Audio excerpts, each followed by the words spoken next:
My intervention was to understand why a company, a legitimate company, with all the licenses and permits required to do prospecting, was being stopped from doing their work.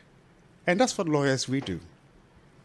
But in this case, they were in a forest reserve, and per the rules around the illegal mining thing, people in the reserves, particular reserves, were supposed to halt operations. How different is this? There was no issue about halting operations. It was an issue of being issued a forest entry permit. And they entered the mining concession after they were issued all the permits. So even if there was an issue, then it is an issue between the regulatory bodies.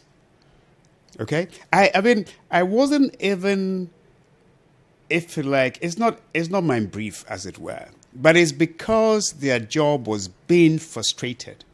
And I had before me all the documents that they required to do legitimate mining, and they were being frustrated. That is why I placed the call, to understand why that was happening to them.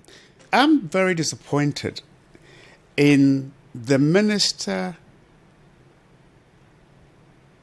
deliberately, because that's all I can say, deliberately twisting an inquiry by a lawyer of a client's issue to be an interference.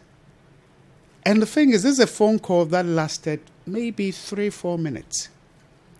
And he said, it ended by saying, look, they shouldn't have been issued the license in the first place. So that's when we ended the conversation.